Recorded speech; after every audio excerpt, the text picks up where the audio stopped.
একটা কাল্পনিক ছোট গল্প। এর সাথে কোনো বাস্তব ঘটনার কেউ মিল পেলে তা একান্তই কাকতালীয় এবং অনিচ্ছাকৃত। এটাও বলতে বাধ্য হচ্ছি, এবং যে যার নিজের দায়িত্বে দেখবেন, বুঝবেন। সমাজদারও কে লিয়ে ইশারাই কাফি। এটুকুও অনেক রিস্কি, কারণটা সাথে সাথেই বুঝতে পারবেন যে কেন এটা। তার উদাহরণ যতটুকু দেওয়া সম্ভব আমি দেবো। তো এই কাহিনীটা একটা এমন দেশের যেখানে কোটি কোটি লোকের জীবন নির্ভর করে থাকে কিছু নির্দিষ্ট পরীক্ষা, সামান্য পরীক্ষার আউটকাম কীরকম তার ওপর। তো সেইখানে সরকার তাদের ঘোষিত সবচেয়ে অমৃতকাল, সবচেয়ে সুন্দর স্বর্ণালী স্বর্ণযুগে প্রবেশের পর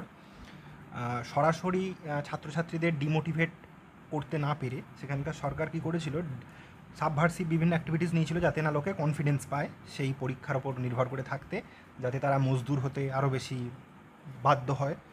যাতে তারা নির্দিষ্ট কিছু অলিগার্কের প্রতি অনুগত হয়ে থাকতে এবং সেই অনুযায়ী ভাবনা চিন্তা করতে, তাদের ইচ্ছা মতো ভাবনা নিজেদের চালিত করতে এবং ব্রেন্ডেড জম্বি হয়ে বংশ পরম্পরায় থাকতে বাধ্য হয়, ইচ্ছুক হয়। সেই কাজটা সহজ করতে তারা সাবভার্সিভ বিভিন্ন অ্যাক্টিভিটিস, ইনডিরেক্ট অ্যাক্টিভিটিসের শরণাপন্ন হয়, কারণ ডিরেক্ট হলে তখন প্রথম দিকে প্রচুর তাদের বাধার সম্মুখীন হতে হয়। তো সেরকমই একটা পরীক্ষার আউটকাম মোটামুটি একটা কিছু আশাতে একজন সেই দেশের গুপ্তচর সংস্থার 2-2.5 বছরের ওপর কাজ করে ফেলা অন্য এক ব্যক্তির সাথে তার মোলাকাত হয়। সেই ব্যক্তি তাকে খুলে দেখায় একদম নিজের রিপোর্ট, নিজের লেখা। সেই সংস্থায় থাকার পর সেই সংস্থা থেকে সে বেরিয়ে নতুন সংস্থায় জয়েন করে, আবার সেই জয়েন করে সেই পুরনো গুপ্তচর সংস্থার রিপোর্ট নিজের লেখা, যেখানে তার নিজের নাম রয়েছে, সেখানে দেখায় যে সেই পরীক্ষার শুরুর 1 মাস আগে থেকেই সে তার নিজের লেখা রিপোর্ট পাঠিয়েছিল তার অত উচ্চস্তরের একদম জোনাল হেডকোয়ার্টারের ব্যক্তিকে, অফিসারকে, যেখানে সে পরিষ্কার বলেছিল যে এরকম আসন্ন এই পরীক্ষায় বিরাট লেভেলের রিমোট অ্যাক্সেসের স্ক্যাম হতে চলেছে এবং যতটুকু তারা রিপোর্ট দিচ্ছে তার থেকে অনেক বড় আকারের হবে। তো সেই রিপোর্ট এই ছেলেটিকে দেখায়, এবং তার কিন্তু মুশকিল হচ্ছে যে ছেলেটি বুঝতে পারে যে এমনিতেই সিবিআইকে যে কেজড প্যারট বা এই যে টাডা ফাডা পটা বিভিন্ন সব আইন ছিল, যেগুলো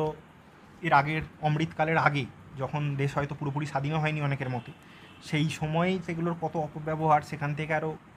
উন্নতির পথে আসার বদলে অমৃতকালে হয়েছিল কি, সেই সরকারি এগুলোকে ফ্রি ক্যাফেটেরিয়া বানিয়ে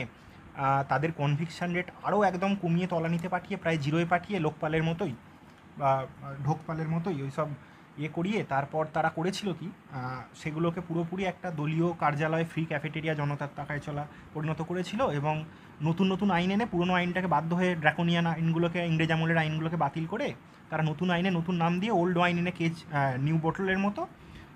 তারা আসলে তার এসেন্সটাকে এক রেখেছিল। তাই এই ধরনের সংস্থা, যেগুলোকে জাতীয় সুরক্ষার নামে, যেগুলো সম্পূর্ণভাবে যেখানে গোপন, যেগুলো তথ্যের অধিকার বা এরকম ধরনের কোনো এতে আসে না, জুডিশিয়াল প্রসিডিংসেও যেগুলোকে এনে প্রুভ করা যাবে না যে তারা সত্যি বলছে, সত্যি এরকম রিপোর্ট গেছে, সেই রেকর্ড আছে সরকারের কাছে, বার করে আনা যাবেই না কোনোভাবে। তো সেগুলো নিয়ে কেউ যদি হুইসেল ব্লোয়িং করেও, তার বিরুদ্ধে ওরকম দেশবিরোধী বিভিন্ন আইন, জাতীয় সুরক্ষার স্বার্থে আনা তথাকথিত বিভিন্ন আইন, যেগুলো হয়তো উদ্দেশ্য সেরকমই কিন্তু সেগুলোর প্রয়োগ সম্পূর্ণ আলাদা, তো সেইগুলো এনে তাদেরকে বছরের পর বছর বিনা বিচারে প্রায় পুরো জীবনটাই তাদের ওখানে জেলে পচিয়ে মারা হবে, এবং আসল ক্রিমিনালরা, জঙ্গিরা, তারা সারা জীবন পায়ের ওপর পা তুলে এসব দেখে হাসতে হাসতে তাদের সাথে বাইরে মিটিংও করে, হাওয়ালা লেনদেন চালিয়ে, সব কিছু চালিয়ে তারা পায়ের ওপর পা তুলে হাজার হাজার কোটি সাম্রাজ্যের ওপর মানুষ মেরে থাকবে, আর এরাও এখানে সেই নিয়ে রাজনীতি করবে। তো সেই আইন যেগুলো রয়েছে ড্রাকোনিয়ান, সেই সমস্ত আইন, সেরকম বেশ কিছু আইন যেগুলোর নাম না করাই ভালো, হয়তো সেই সব আইনে তাদেরকে বন্দি করে থাকবে, তারা নিজেরাও প্রুফ করতে পারবে না যে তারা যা বলছে সত্যি, আর এই দায়টাও সম্পূর্ণভাবে বাকি সব আইনের ব্যতিক্রম হিসেবে এই সব আইনের ক্ষেত্রে পুরোপুরি সেই অভিযুক্তের ওপর নিজেকে নির্দোষ প্রমাণ করার দায়, সেটা সরকারের নয় তাকে দোষী প্রমাণ করার দায়, যেটা প্রশাসনের নয়, কিন্তু অন্যান্য আইনের ক্ষেত্রে সেটা প্রশাসনের থাকে, নাহলে ছাড়া পেয়ে যায়, এই ক্ষেত্রে পাবে না, জামিন অযোগ্য, এবং প্রিভেন্টিভ ডিটেনশন, এইসব বিভিন্ন কিছু থাকেই বিভিন্ন দেশে, এটা যে দেশের গল্প সেই মহান দেশও এরকমই ব্যাপার। তো সেইখানে সে কিছুই করতেও পারে না, অথচ সরকারের কাছে এত খবর,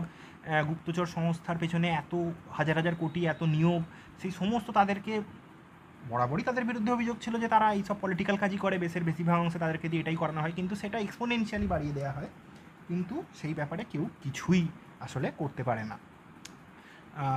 তাদের মুখ কেন তাদের জীবনও বন্ধ করিয়ে দেওয়া হয়। এবং গল্পের শেষে সেই জোনাল হেডকোয়ার্টারের ভারপ্রাপ্ত আধিকারিক ন্যাশনাল লেভেল হেডকোয়ার্টারের থেকে যে কোনো অ্যাকশান ওটার উপর নেওয়াই হয়নি, সেই খেলাটা যে অনেক উঁচু লেভেলে হয়েছে সেইটা জানিয়ে দিয়ে তাকে নিরস্ত করে এবং বুঝিয়ে দেয় যে এখানে কিছুই করা যাবে না, কারণ সব কিছু জেনে বুঝেই হচ্ছে। কিন্তু এই গল্প কোন দেশের সাথে আপনি কোনো মিল খুঁজে পাচ্ছেন কি না?